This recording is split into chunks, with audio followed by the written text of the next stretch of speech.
What's up everybody, it's Sean here, back today to give you guys an early look at the upcoming 3Sixteen collaboration with Saucony on the Progrid 7 in this Graphite colorway. So this pair is an upcoming collaboration between New York-based fashion brand 3Sixteen, probably best known for their denim, with Saucony. So this is their second collaboration together, and in this go around, they're releasing two colorways of the Progrid Guide 7. So there's this one, which is the Graphite colorway, along with a tennis ball green or lime colorway. Both pairs are releasing on the 3Sixteen website on March 12th, and then there's going to be a wider release on March 13th. So according to the sneaker blogs that I was researching on, these should retail for about 165 US dollars, which is roughly 230 Canadian dollars converted. And before I go on any further, I want to give a huge thank you over to the folks at Saucony Canada for sending me over both pairs. So the inspiration behind this collaboration, this is based off of that 2000s era where computers and the internet weren't brand new, but they were definitely developing and growing. So whereas that lime colorway is just bold and very out there, this pair in contrast is the much more subtle colorway, and the colors on the shoe are actually adopted from those classic colors from computer hardware, where we have these grays, the yellowing plastic, and these mauve colored hits as well. And for those that aren't familiar with this shoe, the Guide 7 is actually a performance running shoe that Saucony dropped back in around 2013-2014, but they recently reintroduced it back to the market as more of a lifestyle, everyday shoe. So first things first, here's a quick look at the packaging. So this comes in a shelf style box like so. On the top of the box, we have a sketch drawing of the Progrid Guide 7, and this is done in this metallic silver finish. And then on the sides of the box, it has a very retro feel, very reminiscent of designs from that 2000s era. And it almost reminds me of classic Apple advertisements. And here's a look at the front size label too. So jumping into the details of the shoe itself, on the toe box, the base layer here is covered in a gray colored mesh, and this is a very lightweight open style mesh.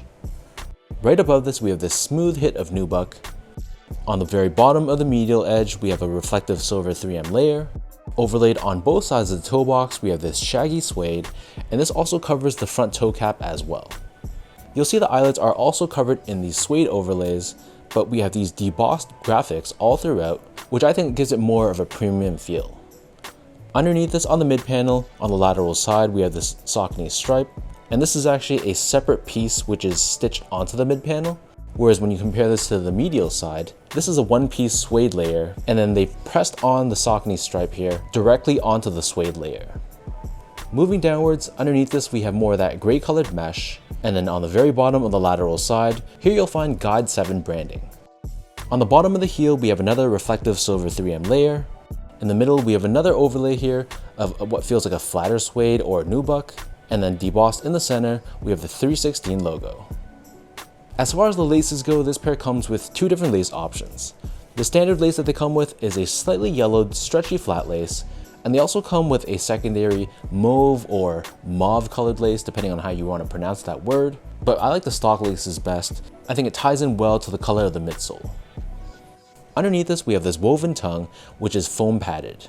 In the middle, we have this reflective 3M tab, which holds the laces in place, and then on the top of the tongue, here you'll find Saucony and 3Sixteen co-branding. The edges of the tongue are also left open, revealing that yellowed foam layer within. And then the interior of the back half of the shoe, this is covered in a mauve or mauve colored mesh liner. And then same thing with the insole, same color here, and this is your typical foam line insole, and we have both the Saucony stripe and 3Sixteen co-branding featured on the heel. If you move the insole aside, you'll see the strobel is actually covered in another layer of foam as well, which adds to the comfort of this shoe. So the upper of this pair sits atop this midsole, which is crafted out of a dual density foam setup, most notably utilizing Saucony's Progrid technology.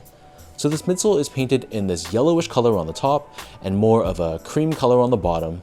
And in addition to these two types of foams, we also have SRC technology, which stands for Super Rebound Compound. And these are these pods visible on the lateral heel, which acts as a crash pad for those that land hard on their heels, and it gives the wearer more of a smooth transition from heel to toe. And then for the bottom of the shoe, the outsole here, this is crafted out of 3 tones of rubber. We have these slits on the forefoot to give you some added flexibility, along with a stiffer rubber shank plate in the middle.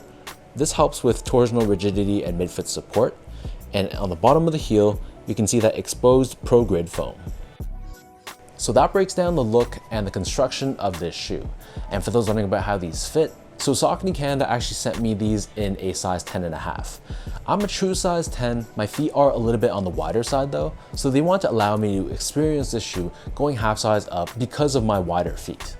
So trying these on, I actually feel that they're quite comfortable. Yes, the length of the shoe could have been a little bit more snug, because going up that half size left me about a thumb's width space between the top of the shoe and the top of my toe. For some people, that's totally fine. For me, I prefer slightly less space from a length perspective, but the width of the shoe was very comfortable, no pressure points whatsoever. So I feel like if you have a narrow, normal, or even a slightly wide foot and you like more of that exact snug one-to-one fit, I'd recommend going true to size. But if you have a wider foot, or if you just like more of a spacious toe box, then you can easily go half size up as well. Moving on to the comfort, so overall the Progrid Guide 7 is a very comfortable sneaker. Keep in mind when these originally released as a running shoe, this was more of a neutral sneaker that provided some support for those that overpronate. So as a casual wearer, I feel like they give you a good balance of softness while at the same time giving you a lot of support, especially underneath the heels. So trying these on, walking around in them, at no point did they feel too soft. My feet felt very well contained, and the width of the midsole and the forefoot, it extends outwards beyond the shoe itself, giving you a lot of ground coverage and a lot of stability too. So that's why I say this is a very comfortable shoe. It balances between cushioning and support while being quite lightweight and quite breathable at the same time. Finally, in terms of the quality and the craftsmanship, so first off, the material quality I thought was really where this shoe stood out. Compared to a typical Progrid Guide 7, which typically uses just meshes and a bunch of synthetic overlays, this shoe flips the script and it gives us a lot of elevated materials like the suedes and the nubucks. So that was the goal that 3Sixteen and Saucony had behind this collaboration. It's a more elevated take, but at the same time retaining that spirit and the look of the Guide 7. So I think it balances both worlds perfectly. The craftsmanship I thought was great as well. No major issues to report. The stitch job was good, the panels were consistent between both feet, so really I had no major complaints about this shoe whatsoever.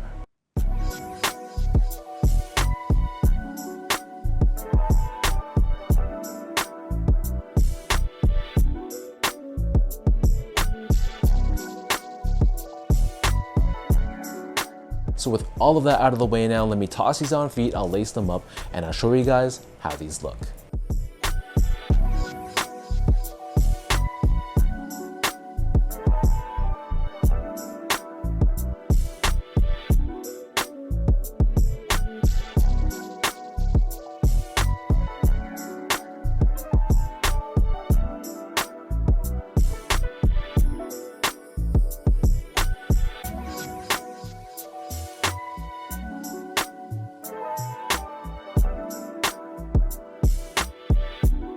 Like I mentioned from the start, this is much more of the wearable colorway of the two. Both pairs I think are really well done though, but if you're someone that likes more of a neutral palette, something that you can wear more often, then I think this is definitely the winner of the two. Saucony's done a really good job in the last few years elevating their reputation, especially from a lifestyle perspective. And I think this collaboration with 3Sixteen is just another notch in their belt. So leave your thoughts down below, let me know what do you guys think about this collaboration. Between this one and the lime colorway, which do you prefer? And is this something you think you'll be copying on March 13th? Or is this gonna be a pass for you, which is of course totally fine. If you guys enjoyed this video, be sure to like, comment, and subscribe to my channel if you haven't yet. I'll link my social media accounts down below for you guys to check out and follow. And another huge thank you goes out to Saucony Canada for sending me both of these pairs. So thanks everyone for tuning in. Hopefully you guys enjoyed this video, and I'll catch you all in my next review.